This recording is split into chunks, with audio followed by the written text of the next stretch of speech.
disais, c'est qu'au travers des échanges du premier panel, il y a tellement, enfin, il y a, que ce soit les développeurs, les producteurs, le ministère, l'autorité, on parle et on revient toujours sur cette question de compétitivité. Comment est-ce qu'on peut améliorer? Quels sont les facteurs clés de compétitivité?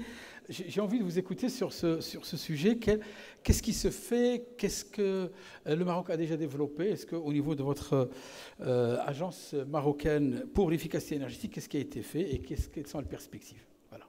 Merci, Hicham. Encore une fois, bravo pour le groupe Industrie du Maroc et d'avoir organisé ce thème et d'avoir choisi ce thème.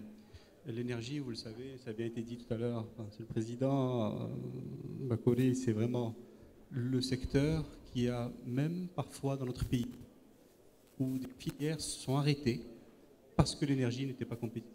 Le coût de l'énergie était trop important pour être compétitif. Je pense à la filière céramique qui était exceptionnelle à un moment, qui a beaucoup baissé à cause de l'énergie. Donc vous voyez que non seulement c'est important, mais c'est crucial pour cette filière. Ça a bien été dit, on a des grands consommateurs d'énergie, il y a des filières qu'on ne pouvait pas développer dans le pays, je pense au verre, je pense à l'aluminium, parce que ça ne pouvait se développer que dans des pays où le coût de l'énergie était compétitif ou très bas. Notre pays a décidé d'une transition énergétique en 2009, orientée avec, on a bien entendu, les 52% pour 2030, vous l'avez bien dit tout à l'heure, et les 20% d'efficacité énergétique dans l'industrie, dans le transport, dans le bâtiment, dans les villes et l'éclairage public, dans l'agriculture. Et c'est vrai qu'aujourd'hui, dans notre pays, il y a eu toujours quand même une sensibilisation assez importante parce que le coût de l'énergie, et je me compare dans la région, est assez élevé. J'ai discuté, j'ai eu la chance de présider MEDENER, qui est l'association des agences de la Méditerranée en termes de maîtrise de l'énergie. Les pays où l'énergie fossile, où l'énergie est très subventionnée, il est très difficile de faire de l'efficacité énergétique ou même de faire du renouvelable. Un exemple, un chauffe-eau solaire pour être amorti en Algérie, c'est 4 fois plus de temps que chez nous.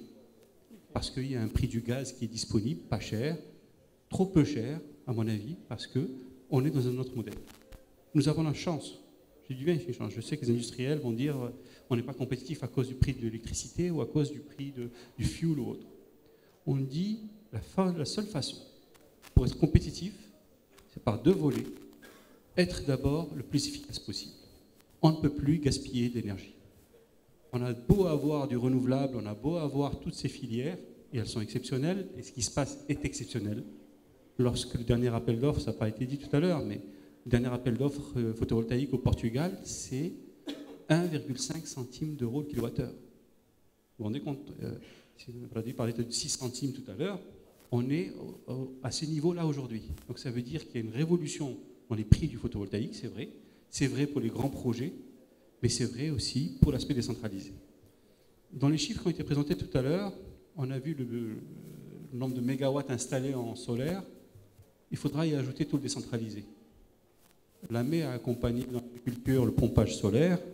On est à plus de 30 000 pompes solaires installées. Et aujourd'hui, on peut parler de 300, 400 mégawatts en décentralisé qu'il faut ajouter au bilan.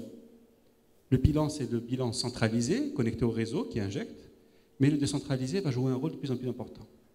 Alors l'industriel, il a besoin de visibilité, il a besoin de faire des investissements parfois, et parfois changer des comportements. L'efficacité énergétique, ce n'est pas seulement de l'industrie, ce n'est pas seulement de l'investissement, c'est aussi des comportements qu'il faut parfois changer. Mais pour cela, il faut connaître un peu ce qu'il y a comme nouvelle technologie. Il faut avoir les financements. L'AME a travaillé avec les banques nationales pour que toutes les banques, aujourd'hui, ont une ligne dédiée à l'efficacité énergétique. C'est très important. Il y a eu l'expérience du Morcef. 1 milliard de dirhams en 4 ans investis. Il y a eu une subvention de 100 millions de dirhams. Pour chaque projet, il y avait 10% de subvention. Ça permet d'accélérer. On a eu la chance d'avoir eu l'accompagnement de l'audit énergétique avec un certain nombre d'industriels qui ont très vite sauté sur l'occasion, parce que ce qui manquait après l'audit, c'était les financements. Or, les financements sont importants. Et aujourd'hui, lorsque vous avez le modèle, d'abord politique, il y a une volonté au plus haut niveau de l'État pour viser les 20% d'efficacité énergétique dans les 5 secteurs que j'ai cités. il y a l'aspect accompagnement technique. Il y a l'aspect certification ISO 50001, si vous voulez. Mais il y a l'aspect financier.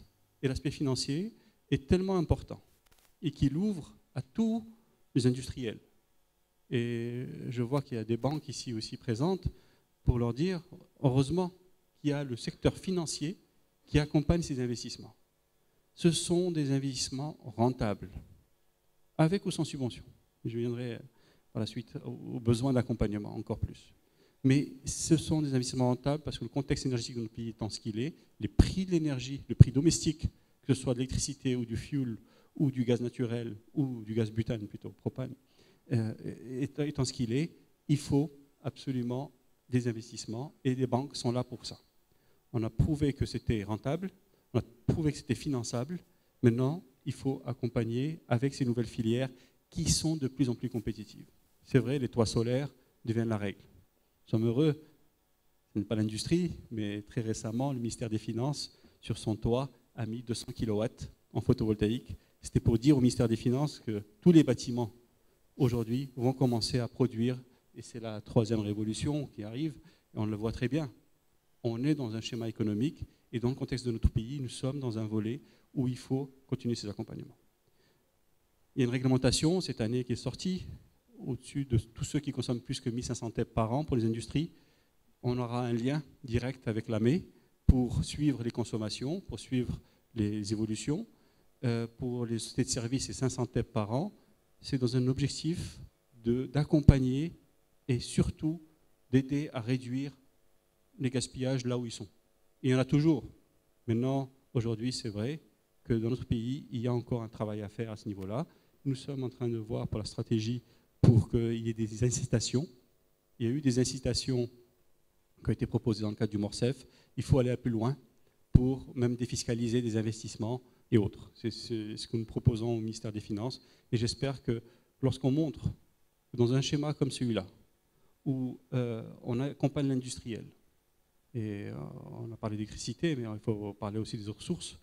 On a parlé du gaz naturel ou de l'hydrogène demain. Ce sont des filières qui vont pouvoir, ce sont des filières énergétiques qui vont pouvoir redévelopper, j'en suis persuadé, des filières dans notre pays qui ont été un peu laissées de côté parce que le prix de l'énergie est trop élevé. Donc voilà un peu le schéma. Je tenais à le dire, l'agence est là pour accompagner et pour tous les besoins d'accompagnement technique ou autres qui seraient demandés, comme on a fait une tournée avec la CGM pour accompagner, expliquer pourquoi une certification ISO 50001 était intéressante. D'ailleurs, on l'a mis dans la loi. Tous ceux qui sont certifiés ISO 50001 n'auront pas besoin de rentrer dans une formule d'accompagnement. Donc, montrer que lorsqu'on a fait ces investissements, on est tellement gagnant. Et on aide aussi à passer un message au sein de vos collaborateurs, au sein des industriels, pour leur dire ce que vous avez appliqué dans votre entreprise, vous l'appliquerez aussi chez vous, parce que c'est global, notre politique d'efficacité énergétique, c'est pour tous les secteurs, et je vous remercie. Merci beaucoup, Si Saïd Mouline.